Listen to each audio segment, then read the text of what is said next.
We've seen the Mauser 1871 and its magazine adaptation in the 7184. Now we will see Peter Paul's last black powder rifle, the first of many for the Ottoman Empire.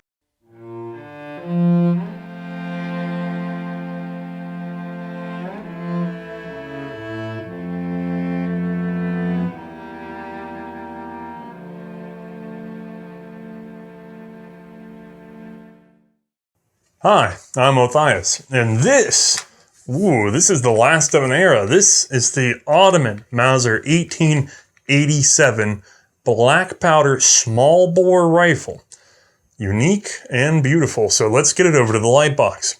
Weighing in at 9.3 pounds and with an overall length of 49.3 inches, this gun is actually much more manageable than its predecessors. Now it has an 8-round capacity that is 9.5 millimeter. Very interesting cartridge. Now, as fancy of a doohickey as this is, I need to set it down and we need to rewind because this is essentially the third episode in the series that covers the early Mausers. So let's just wind it back and review real quick. We talked about the Mauser 1871 and its development. Then we went into detail on the Jaeger and carbine. In telling the story of those guns, we met Peter and Wilhelm Mauser, who rose up from near poverty to design their own rifle, failed to sell it with Samuel Norris's help at first, and then on their own finally find limited success, which is that their gun was adopted by Germany, but they were paid poorly. Still, they leveraged a lot of debt to start their own factory and eventually bought out another. This was the birth of the later powerhouse Mauser Oberndorf. But it all started with manufacturing parts for their own guns, and then going on to whole guns. They stayed afloat thanks to a contract with Serbia, which also helped shake out some design issues with the 1871. While developing the next rifle, Wilhelm Mauser passes away, leaving Paul to work alone at the top. The improvements for the Serbian contract and some other modifications were combined with a Kropatschek-style magazine for Germany's next rifle, their first repeating rifle, the 7184, which was released just in time for it to be obsolete. Alright, I know it was quick, but we have previous episodes if you want more detail than that. We're mostly caught up now. So that leaves us with this gun is the most recent Mauser, the 7184, and it has a major problem with precision fire. It's walking left and right in various temperatures, and you can work the stock, you can work the sights, you can work the ammo, but the one thing that they couldn't get away from was the fact that it was supported on only one side of the action by the lock. It locks right there at the root of the bolt handle, and that's it. So right-hand side only, fairly far from the breech face. That's not so good. That means that you're only supporting one side of the cartridge, and over time, it's going to compress off at an angle. The gun is going to stretch and bend a little bit. I mean, it's not something that you can see visibly with the naked eye, but it's going to throw precision off over time. And it's just not the best possible design you could have. And so, Mauser wanted to resolve that, because this is the era where, I'm sorry, I'm trying not to drop this thing off camera. There we go. This is the era when small bore, faster cartridges are really in vogue. Now, smokeless powder isn't quite out yet, although it's right there, we already know. But we're really starting to pay attention to ballistics and the best possible ballistic performance and getting more power out of the rifle. And so this is a good time for Mauser to really invest in a second locking lug. Although not yet symmetrically on the other side, a little bit more down in here. We've actually seen something kind of like this on the Krag Jorgensen later on. Now the two-lug solution comes to him 1885, 1886, and he tries to show it to the German government, but they're really not that interested. They're still trying to get the regular 7184 rolling out. And so he wraps this up as sort of the next evolution of his gun, and this is going to be what he exports again, just like there was the 71 and then the 1880 Serbian gun. And speaking of that, well, if he's already going to be wrapping up a new gun to market, he might as well wrap up a new cartridge. He was likely inspired by working with Milovanovic on the Serbians' ammunition, a 10.15mm rimmed cartridge of excellent performance. Mauser would work up a smaller bore 9.5mm bullet. While still black powder, this cartridge cleared an impressive 1700 feet per second and was considered by its inventor to be the best military cartridge before the smokeless revolution. All right, let's stop and take some inventory in terms of Mauser for just a moment. So Paul Mauser has started off in poverty. He's created his own business with his brother. They started off by selling a gun to the Germans, and then they made the rear sights for that gun, and that allowed them to have a little factory workshop. Then they built a factory, then they bought a factory, then they started producing whole guns for the Germans, but they were nowhere near the majority producer. Then they managed to get a smallish contract out to Serbia, 100,000 guns. This isn't a million gun order like, the big guys like OEWG, but it's good. And so here's the problem. Mauser keeps selling his designs and being a secondary producer of them. He wants to be a big time producer. He wants to invent, sell, and produce, be the majority producer of his gun. And so in order to do that, he needs more factory space, more equipment, more employees, and he kind of needs to have at least some of that ready to go before he sells the next gun. This is very risky because he does not have existing assets to leverage. He has to, again, leverage debt. Yes, he's taken a small payment for the 71. Yes, he has a royalty payment coming in for the 7184, which is keeping everything afloat. And yes, he made money on the Serbian contract 1880, but he's expanding. So he's burning money as fast as he gets it back in, and he's taking on more debt. And at this point, in this sort of preparation for the next gun in this expansion period, well, somewhere in all this, he makes a critical mistake, as we'll see. In going to the bank and going to private investors, he lets loose the majority control. He no longer owns 51% of his own company personally. It's out there. Nobody else owns 51%, but greater than half the company is now out there to be found. We're going to see that as a problem in the near future. But first, let's talk about Britain.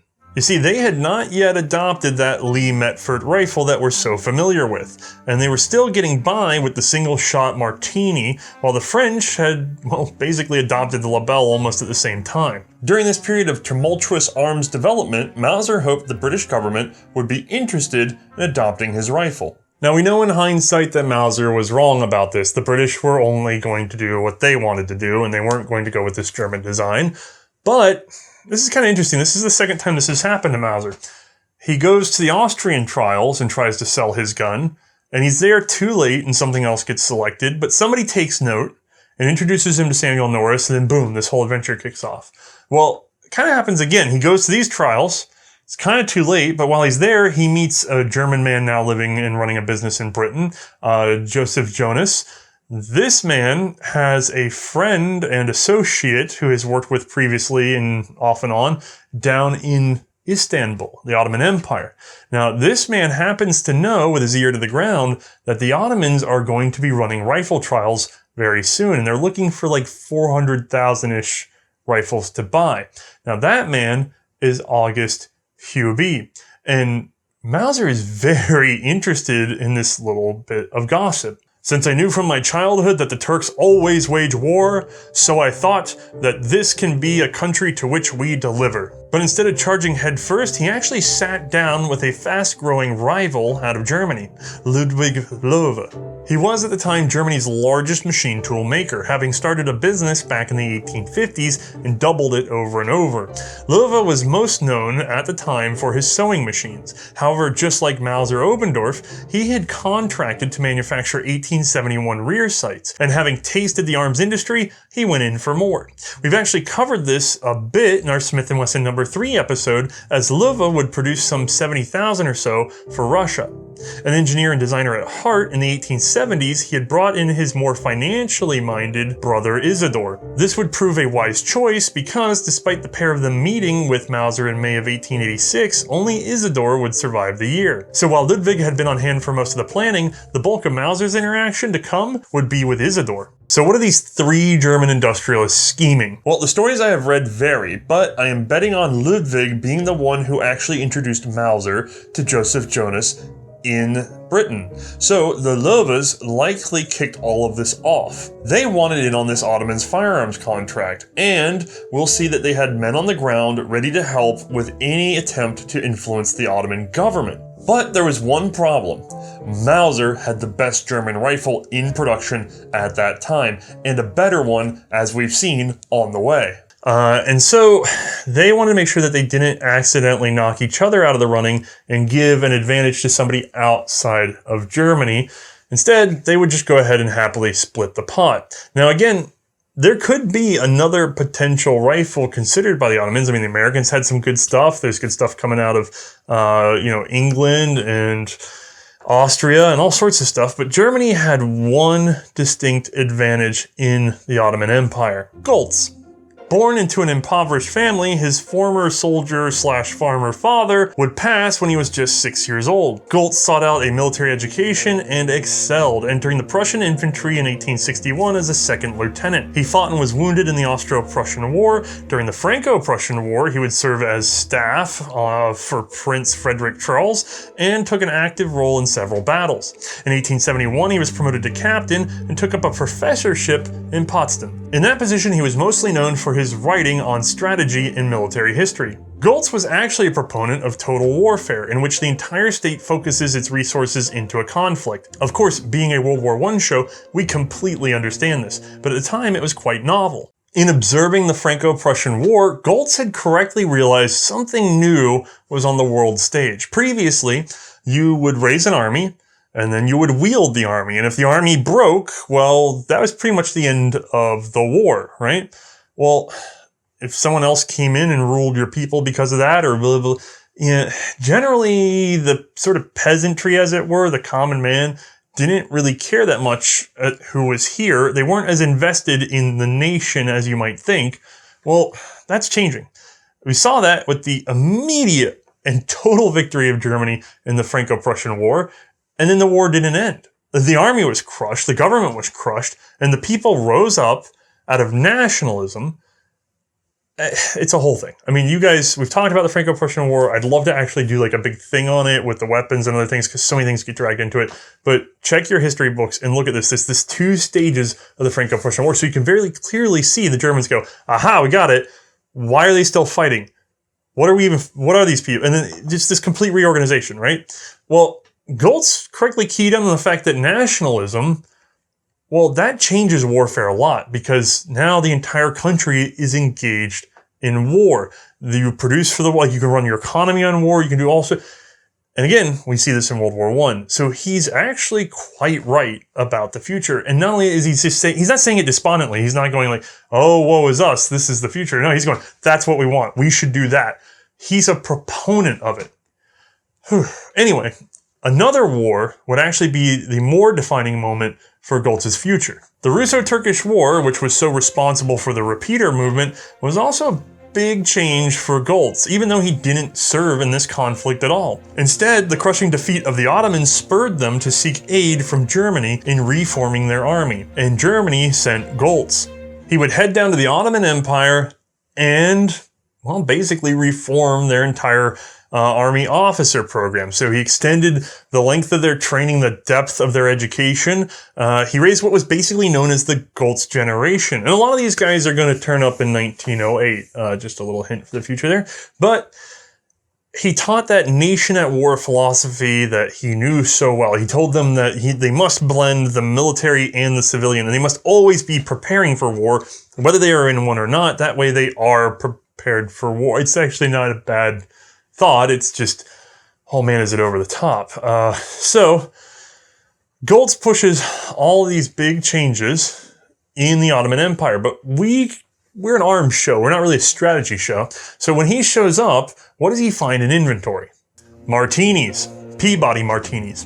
In August of 1873, the Ottomans had ordered some 600,000 martinis from the Peabody Company in the US. We'll actually talk about these in much better detail another day.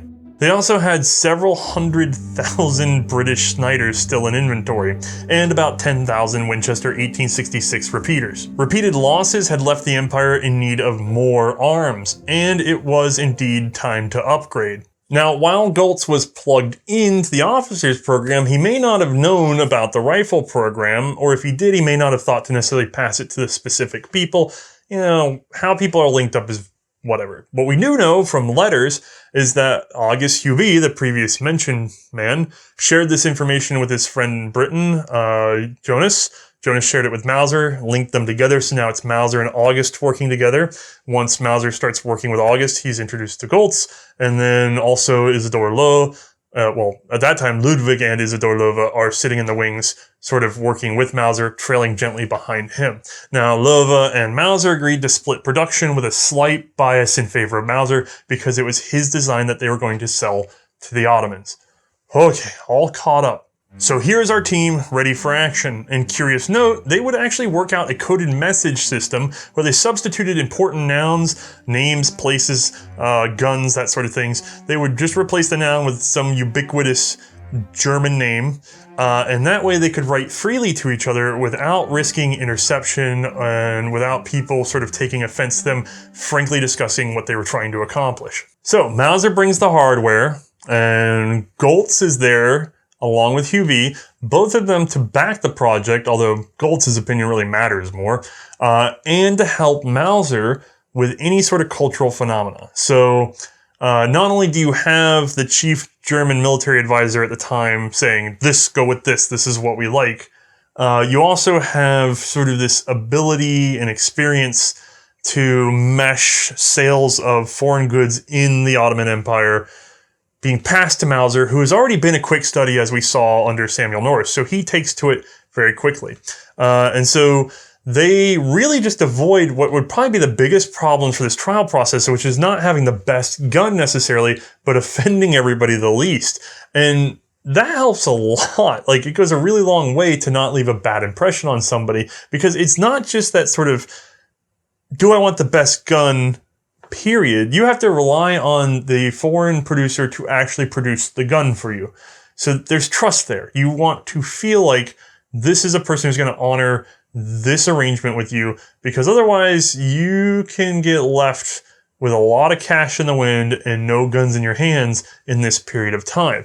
Now, there were other competitors, though, who were also trying the same thing. They had their own local advisors. They had their own push within the Ottoman Empire. So there was competition. To my understanding, the major players were the Mannlicher 1886 and the Hotchkiss 1883, although mostly it would be the Mannlicher with its end-block clip loading that had Ottoman attention in comparison to the Mauser. The Peabody Martini would serve as a control throughout the testing. Now, I don't want to break this down into too much detail, so I'll just say Mauser's team took a clean sweep. I mean, they understood the ground and politics much better. They had a good designed rifle. Yes, clip loading's pretty cool, but the cartridge on this thing is fantastic, and it's very understood, proven technology, and it's already been adopted somewhere. And granted, about the same time the Mannlicher was being adopted, but that's not the same as actually being in production for a while. So there's only one thing that really hangs up the Mauser team, which is that a rumor starts flying around, or some conjecture starts flying around, something that was definitely planted in the minds of the officials at the time was, you know, Germany's so secretive about this repeating rifle of theirs, and we're being told that we're being given the same gun that Germany herself adopted. How do we know? Like, we don't have any samples of them. They're being very kind of cagey about these guns. What's up with that? Well, Sultan Abdul Hamid II would receive a letter from the German Minister of War assuring that the gun in his trials was indeed the same as the German standard issue, and that it was an excellent modern rifle. Alright, I would just like to point out that neither of those points are technically true.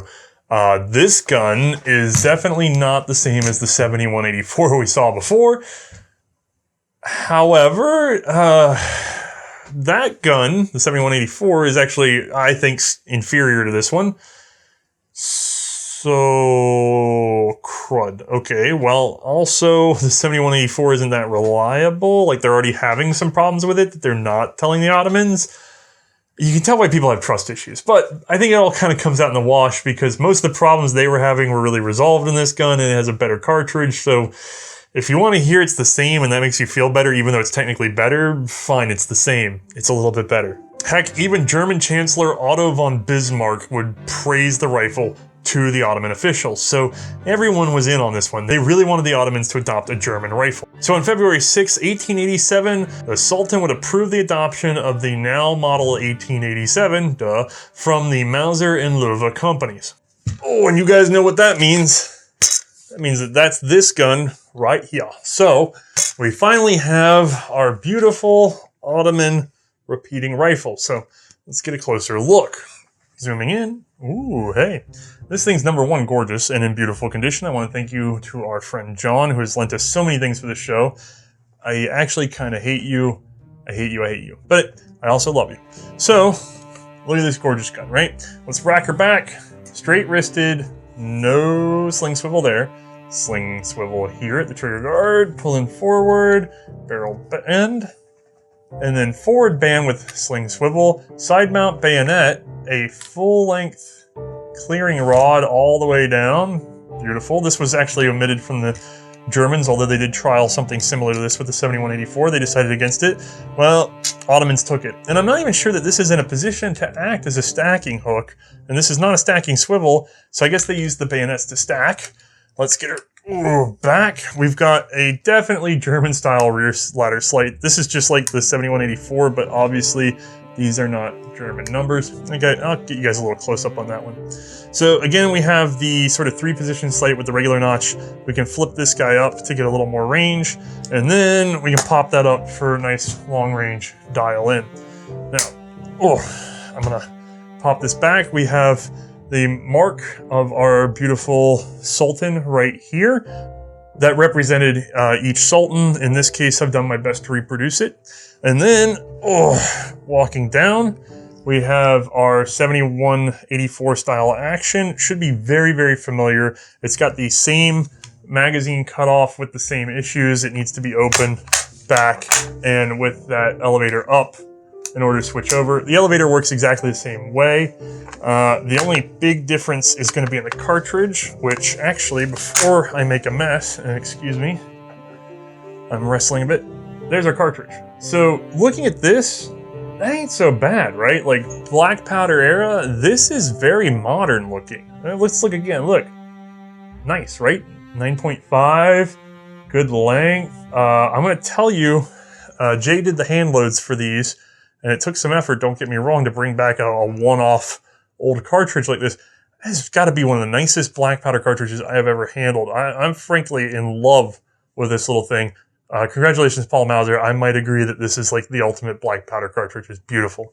Let me set that aside. So the big difference in this gun is going to be in that spare lug, which you can actually see without me even taking the bolt apart. And again, this bolt's not going to differ too much internally, so there's no real reason for me to do a full strip. Go back and watch the 7184 episode if you're that invested. But patented plastic and pokey, I know he's been out of commission, but here he is. That lug right there. Now, imagine it's going to make a 90-degree turn, so it's going to end up, let's see, it's going to end up somewhere along, sorry guys, trying to get in there, somewhere along this axis. Again, that's a lot like what we saw with the Krag. It's not a full 180 across, it's not full symmetrical support, but it's certainly better than single locking lug, and it kind of future-proofs this rifle. All right, you've seen the outside, and the inside's very familiar, but let's just go ahead and review it with an animation, because it is such a cool gun. This gun is just like our previous episode with the 7184. Same single loading into a tubular magazine, although the cartridge is a bit improved. From this side, we can more clearly see that magazine interrupter in action. The cutoff is again coming straight off the 7184, dropping our would-be teeter-totter out of the way.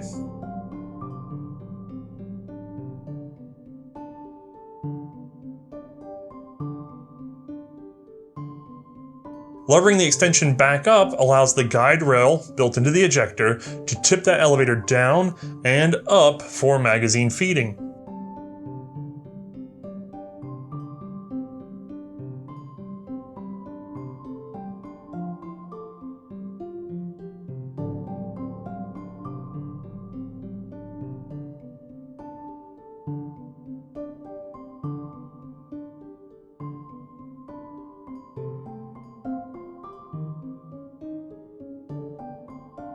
Our safety is again the same as the previous rifle, turning to lock that cocking piece rearward.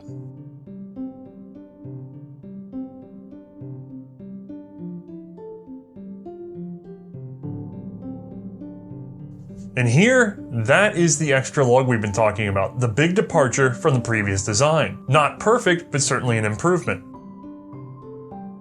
From here, I'll let you just enjoy the piece as it is. I think you understand the details.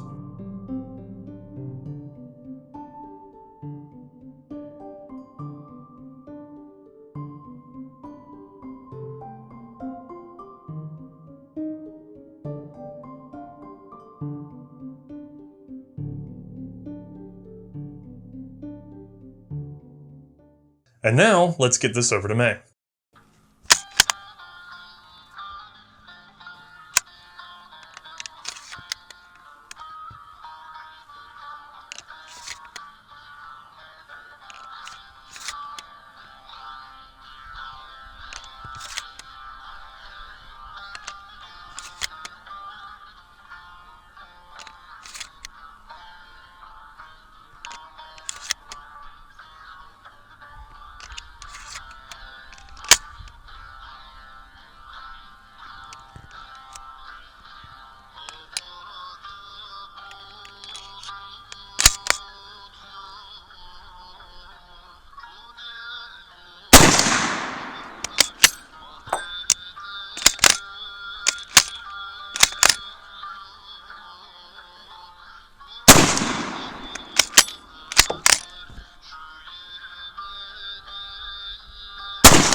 I will not play coy. I love this rifle.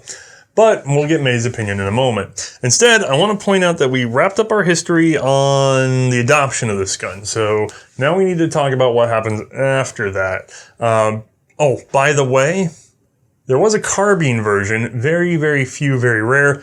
Talk about why in just a moment. But just know that that could potentially be out there. For now, let's talk numbers in terms of production. 500,000 rifles and 50,000 carbines were ordered. The price per gun was to be about 67 marks. So Paul Mauser would head home with a contract worth 36,850,000 marks. That's good money. Interestingly, August Hubie would take a large commission off of this, and his subsequent mansion is still located in Istanbul, now part of a presidential complex. The Ottoman contract did come with 3 pretty steep requirements, and all of them would deeply affect the future of Mauser. The Ottoman Empire was to be alerted to any patents taken out by Mauser. If he invented a new rifle, they could have the remainder of the contract swapped to that new model. If Germany adopted a new rifle during the contract, they could also do the same with that, requiring Mauser to produce the new German rifle. No contracts from outside Germany were to be accepted by Mauser until the Ottoman contract was completed. The first 2 of those are going to be very important later, but right now, we need the deposit, right? Contract is ready to roll, you want the guns. I need some upfront money so I can tool these up and we can get rocking and rolling. 20% should do, right here.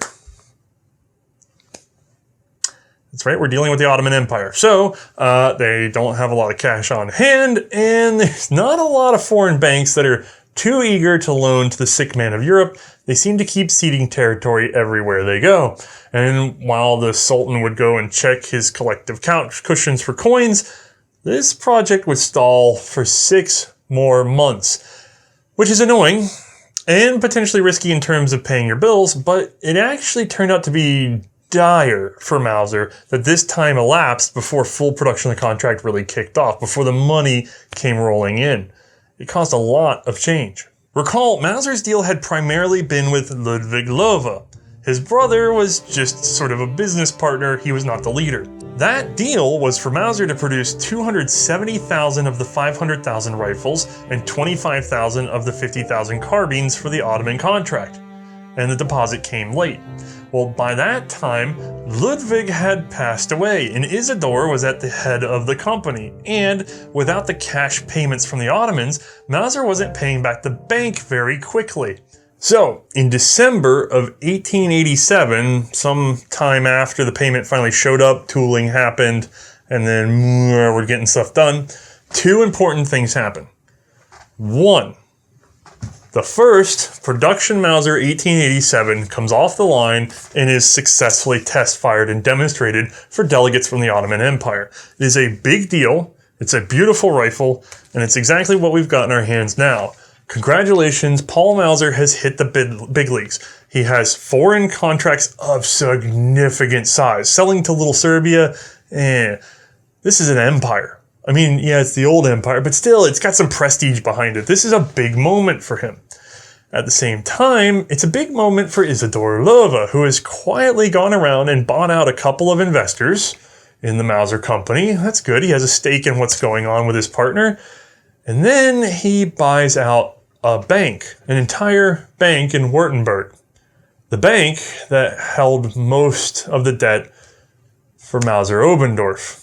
So in December of 1887, Paul Mauser celebrated his big success and lost control of his company to Loewe. He would be demoted from owner to executive director. And I hate to say this, but it's going to get worse before it gets better. Before that, however, I need to cover a little bit more of Loewe's particular sort of genius. He really wanted every dollar he could get out of the Ottoman contracts, not just for the rifles, but for the ammunition.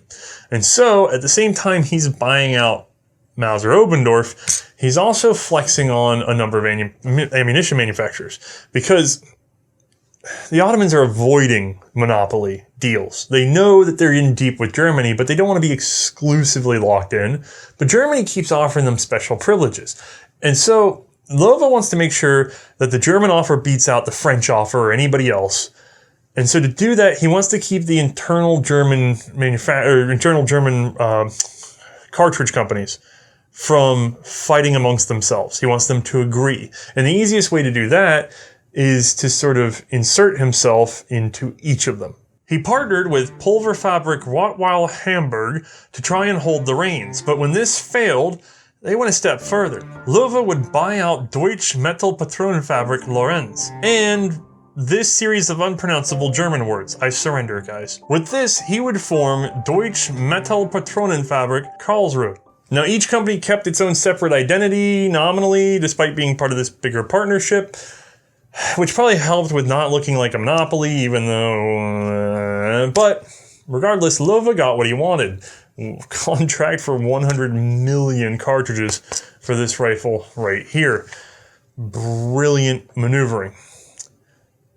Alright, so all of that covered, we need to turn our attention back to what's influencing Mauser, because we already know from a previous episode that while all this is going on, Germany has been running a secret program to adopt a new smokeless rifle in response to the French, a super secret this time program, and that results in the Gewehr 1888. What we do need to know now about this gun is that by the time we're moving into early to mid 1888, the Germans wanted to start producing it spring, summer of 1888. This would get pushed all the way back to 1890, as we know.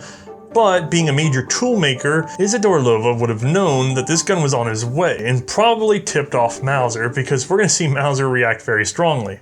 Paul Mauser has two clear problems with this rifle. Number one, and probably most importantly, it was damned insulting. I mean, the man had developed the 7184 and the 71 before that, and he wasn't even invited to the table to talk about this commission rifle. That's rough, especially since a lot of it was based off of his design, although then merged with Mannlicher and Meigs, and you guys get it. Schlegel Milk, we've done this whole episode. But it hurts, right? Like, you built your business around having a big enough facility and taking all this risk so that you can be big enough to sell the major contracts. And you gotta know that part of that is wanting to be the lead on the next German rifle, right? He wants to sell the next big German rifle. And Germany doesn't even ask him. And now he's stuck just producing Ottoman stuff, despite all this money out there, and the fact that he lost control of his own company, raising the money to be the next guy for the... It's deeply upsetting, I am certain. But number two, the other problem, the more realistic problem, is going back to that Ottoman contract, the 3 points in that contract, specifically the number 2 point. The Ottomans can have Mauser produce it for them instead of his own design. Now, this is not just the personal pride of not manufacturing somebody else's gun. Remember, Mauser has become an employee of his own company. He's making a wage, but he's also making royalties on this design. If he has to switch production away from this and to the Gewehr 1888, he doesn't make any money because he doesn't own the company other than his paycheck, and he also doesn't make any royalties because he doesn't own that design. Oh, okay, so now he's basically ticked off. Like, there's the pride and there's the money. And he's worked so hard to get here. And it's the last rifle he's worked on with his brother in a way. I mean, he's gone a little bit further with it, but come on, there's got to be some personal family stake in that, right? Oh, no, he ain't having none of it. So, luckily, the 88 drags on into 1890 for production. That buys him some time, very needed time, because in that small window, we all know, or will know when I get to the episode, that he develops what is the beginning of the ultimate line of bolt-action military rifles. I mean, he redefines what it is to be a bolt-action military rifle in that year in pure fury. Not only did he invent it, but he found a buyer. This is the Belgian 1889, and we are going to go in excruciating detail later. Without this gun, first of all, the Ottomans would have wandered away from the Mauser design, but also you would not really have FN. So this is all Mauser's rage, changing the entire arms industry. Returning to our rifle today, these guys would start delivery in June of 1888. And as they're rolling out, a couple of things kind of come to mind. One is maybe Loewe should not be producing these guns at all, because even as they're coming out of Mauser and the thought to tool up Loewe is starting, they're already realizing, wait a second, they're not going to stick with this design. There's no way. Too much has changed. They have too many ways out. Mauser, of course, is going to invent other things, and the Gewehr 88 is already in production. Something has to give. There's no way we're going to make 500,000 of these. So in that one regard, yeah, okay, fine. We don't need to turn up 2 companies to do one gun. That's half the size of the contract we expected. It's wasteful of money.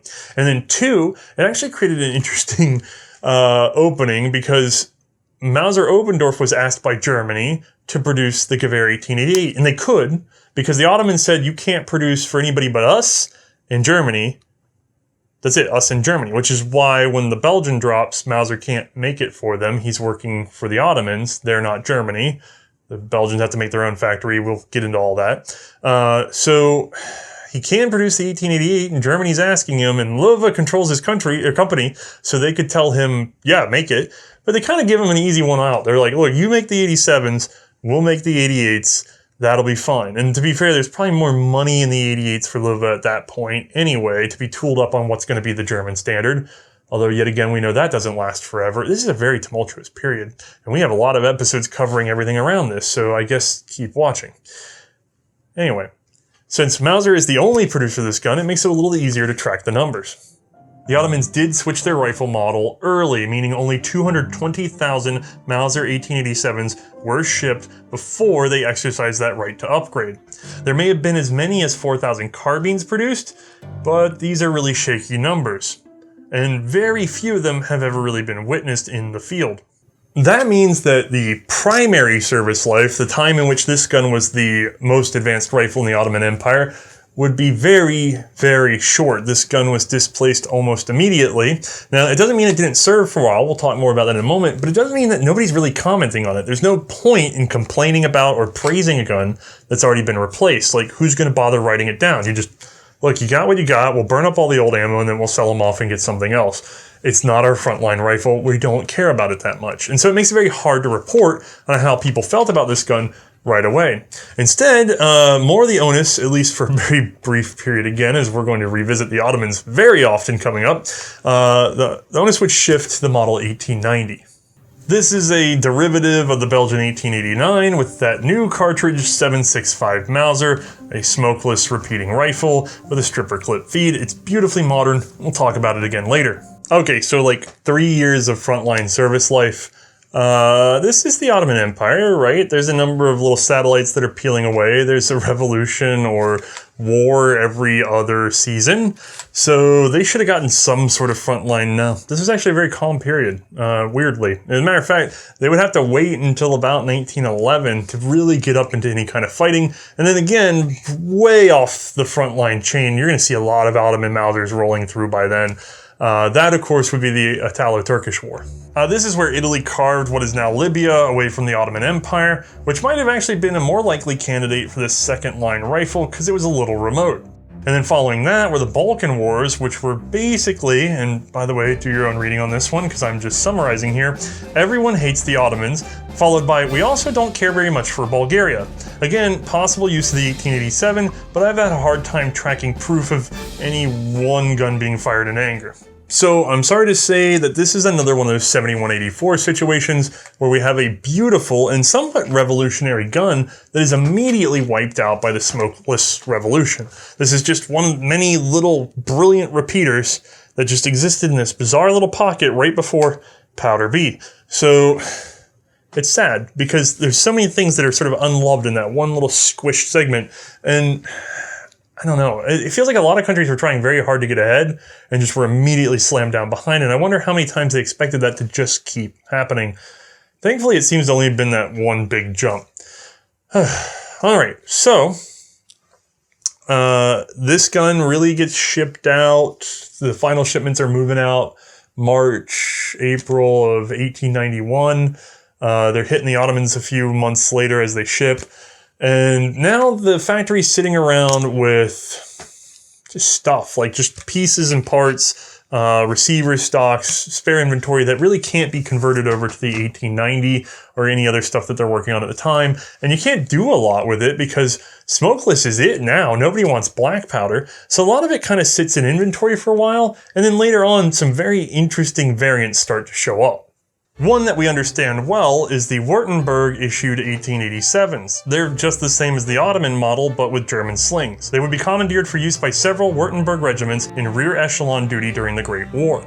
The other variant is a mystery of sorts, cut down into a carbine and sporting a fixed sight notch on the receiver, very crude. All known examples are chambered for the 8x50mm Mannlicher Austrian cartridge. The current theory is that these were used by Bulgaria for training, likely post-war, but there is not solid evidence of this just yet. I still know of one other modification of the Mauser 1887, though I'm unsure of how widespread it was. A couple of examples have turned up converted to the 7.65 Mauser cartridge.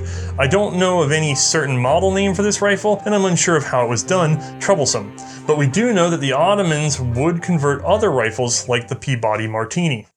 You know, I just keep alluding to future episodes. It's almost like I've been preparing to talk about Ottoman stuff for years. It's just taken this long to get it all in. Anyway, while we are on the topic of the empire, and we're wrapping up our episode, I want to make sure that we check in on Goltz. In 1895, he would be honored with the title of Pasha in the Ottoman Empire, although he had no love for the Sultan. Safely at home in Germany, he was elated to hear of the 1908 revolution, as most of the officers involved in the Young Turks movement were trained by him. Goltz would rise to Field Marshal before retiring from German active service in 1911. Now, you would expect a man who had been through all of that, who had correctly seen the future in a way, although at this point in his retirement, he hadn't been proven true yet.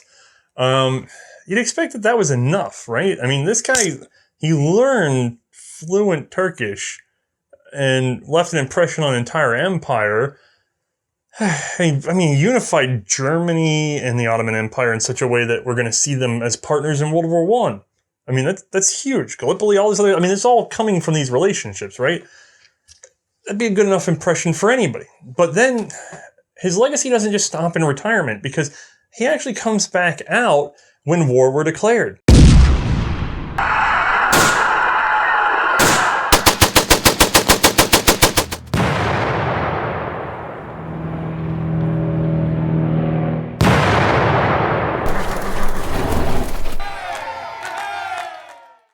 I stuck it in at the end. Ha!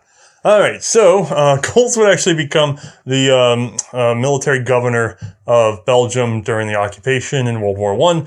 Nothing controversial about that. I'm sure he will never come up again in our series. Nope, it's not like we have a whole episode planned around a rifle that is synonymous with Belgian civilian uprisings and the German reprisals that kicked off. Good Lord, you guys get it. There's a lot of history that is touched on in this specific episode, and I keep having to thrust forward into other episodes that will naturally follow by how influential this story is. Finally, reining in our attention on this rifle, which, hey, the gun itself doesn't have the most outstanding service history, but it touches on everything. It's amazing. Reining us back into its actual frontline service life. This gun did serve in World War I with the Ottoman forces. We have some evidence of it. It's just not the most apparent gun, and it certainly wasn't likely very often in the front lines, although we do see evidence of them being captured. I mean, usually we see Mausers in 7.65, the 1890s, 93s, 1903s, but if you have a keen eye, you can usually spot one or two 1887s in any large pile of these, although they're even less common than the fair smattering of Peabody Martinis. I've also spoken to an archaeologist who's been working around some of the old Ottoman holdings, and he assures me that especially on the Palestinian front, they seem to turn up 9.5mm casings on the regular. So the guns were probably running out in that range a long time ago. So lackluster, but there. Influential, but not on the battlefield. This gun's true claim to fame is its effects on politics and on the development of small arms. Not just technology, but also just, look, this gun is at the heart of the formation of what will be DWM. This gun is part of the contract that said Mauser can't make a gun for the Belgians. The Belgians need to make their own. Boom, FN. This gun is what ties with one more string Germany and the Ottoman Empire together, and then this gun also continues to serve, despite being most immediately obsolete, serve all the way through at least 1918. That's pretty fantastic, and it's pretty rare to see in the US in the collector's market, so I'm very happy to have borrowed it. Now, if you like this story, a lot of this background actually came from a beautiful book that I discovered in the research part of this episode called Arming the Sultan. I highly recommend it. It's very well written, and it covers a lot more than just firearms. It really covers the whole German-Ottoman relationship that I'm very happy to have on my shelf. With all that covered, let's go ahead and get this over to Mae, get her opinions on one of the rarer guns we've seen in this show, and possibly the coolest of the black powders. All right, everyone, we are very lucky today because we have one of the most beautiful rifles I think I've seen that would have been involved in this war.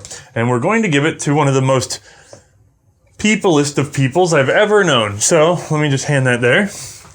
Now, you know, I could just pop you better one watch the wall. good. You're going to whack that pistol. You're going to be sad. All right, so we have the Ottoman 1887, and we have Mae. And we need one's opinion on the other, and the gun can't talk. So let's get how you feel coming off the Mauser 7184 from our last episode. If you haven't seen that, sorry, but there's a lot that compares here. Can you talk us through the ergonomical differences between the previous and this? This guy. He's such a joy to me. Listen to him. Anyway, so yeah, obvious differences. This gun is lighter and it is much more handier than the 71 or the 7184. It is fantastic feeling. Even though, yes, I am loading cartridges into the tube bag still, annoying, but the balance on this doesn't really get much worse. There is a slight difference when it's fully loaded, but it's still got a really good balance point. I really didn't feel uncomfortable handling this guy for multiple shots with a full tube. Awesome. Good job. The action on this one, it is stiffer than the 71 or the 7184, but I don't know if it's this particular rifle or if that's just how all the 87s were, so I'd have to try a few more. Oh no, I'd have to try a few more of these. Anyone got some extras? But no, for reals, the action is still nice and smooth though. It's just like I said, it requires a little more force when it comes to the operation of it. Yeah, everything else is practically the same. It's still got the same sights that I feel like I'm going to break at any point that I try to actually handle them for changing the yardage on it. The safety, it's actually smoother, slightly smoother, I would say that. Magazine cutoff, really no difference. Still got the forward sling swivel. Trigger, you know, I really didn't talk about the trigger in the last one for the 7184. My bad. But it's really no different from the 71. It's a simple 2-stage trigger. There's nothing really remarkable about it though, so there's not really much I can go into. You meet a very positive cliff and it gets heavy. That's pretty much it.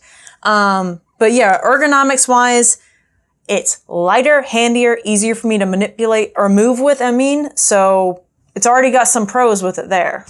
It's also covered in spooky alien symbols and writing with a polished receiver and beautiful deep blue, and let's just marvel at that stock one more time. It's gorgeous. So we're going to have to give the Ottoman Empire 1 point. They know how to adopt attractive looking rifles. And again, I agree. Handier, more maneuverable, and just overall, probably the best version of the Mauser repeating rifle with the Kropatschek style magazine. Although it is weird that it's got the cleaning rod like in the stock on the side.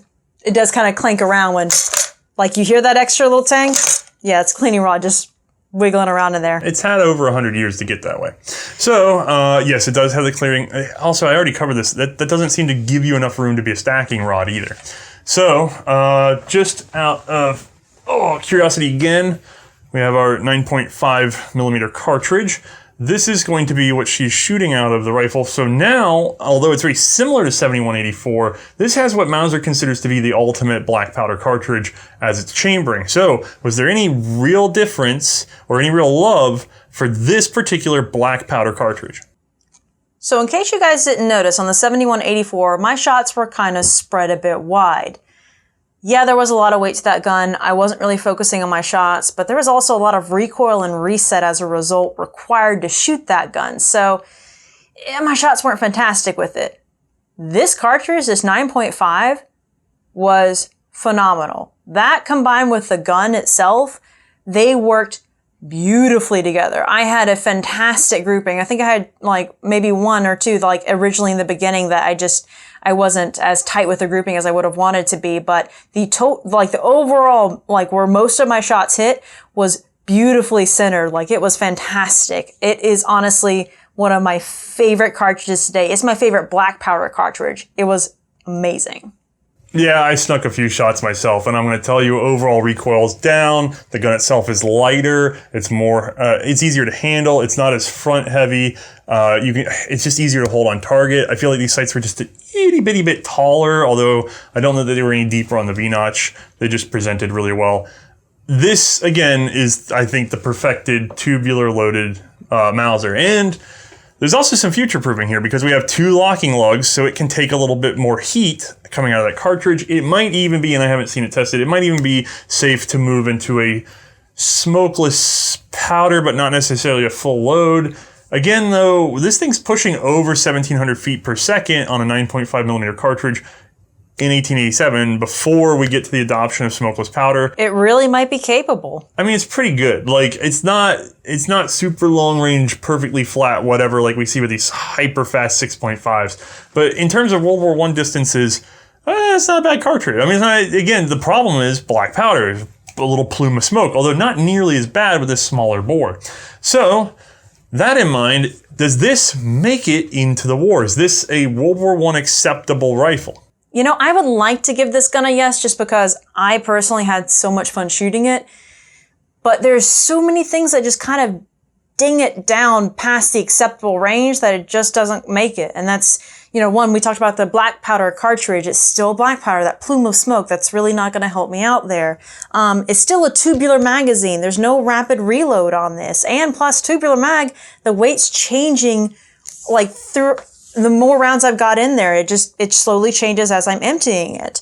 The action, while smooth, it's still very like deliberate, like you have to have deliberate actions with it. It's still, the handling on it's just not as good as where it could be. I mean, it just slowly brings itself down past that range that I could say yes. And I want to say yes, but I just can't. It really kills it in just how long it takes to load this gun. Yeah, it's kind of death by a dozen cuts. And just to review, may I borrow that? we think of this as almost modern because it's such a cool cartridge and it's coming from Mauser. Well, it's got 2 locking lugs, both at the rear, well, midpoint and rear, not symmetrically aligned, so there's still some torque going on there. It's still a black powder cartridge, even though it's a very advanced black powder cartridge. It's still a mid-position bolt handle, so don't forget, we have to deposit this bolt and then go find our trigger. Yeah, it's terrible on all 3 of them, the 71, 71, 84, and the 87. They all have the bolt so far forward and so far away from the trigger. I can't imagine trying to rapidly find it. Like, yeah, it's difficult. We're in an era where you have something like the P14 1917 with the dog leg that drops you off right there with a symmetrically locking Mauser action, with rear aperture sight, with handguard, with all the things that are not on this gun. It's such a small thing, but it makes a huge difference in time. It really does. Yeah, and a lot of those are not high technology. They're modifications of technology that could have been available at the time but just weren't thought of. So it's not even like, yeah, okay, you can forgive the gun for not having a smokeless cartridge because it just wasn't invented. But, I mean, you could have thought of rear apertures. Not that they were available or common, but you could have thought it up. You could have thought to put a handguard on it. They understood those then. You could have thought to have a semi-pistol grip stock. These are all choices in terms of construction, in terms of numbers, in terms of handling. And time. Yeah, and so it just little things start to pile up. It's sad because realistically, what should be the part where you go, oh, it's black powder, pfft, done, don't want it. Actually, with the 9.5 cartridge, I don't think that that's what's holding it back. I think it's the combination of everything. All right, so still a beautiful piece. Still thank you, John, for loaning us this. These are extremely rare. I wish I could possibly own one sometime before I hit the grave because it's just a fantastically cool rifle. And I just want to cover it again. Everything that's interesting about this gun isn't just the gun itself, it's the history around it, because this is just one of those pivotal moments in arms history that sets up so many other factors.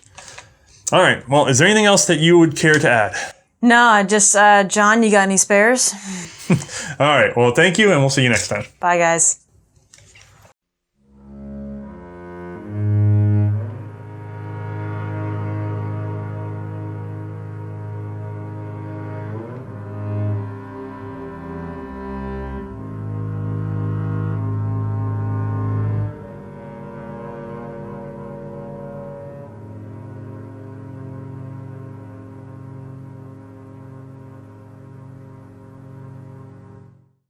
Hey everyone, I had several things I wanted to share with you all, but sadly I didn't quite manage to prep any of them in time. So please keep an eye out for a standalone update video soon. Just as a hint, we'll be doing our summer t-shirts again with new and old designs. And I'm looking into a buy Othais and Mae book scheme to help with research costs. Just gotta test that out before I share it. As usual, our Patreon supporters are the only reason we can keep doing the show, and we all appreciate your giving to the cause of small arms history. You are making this possible for everyone to experience. Thank you, thank you, thank you.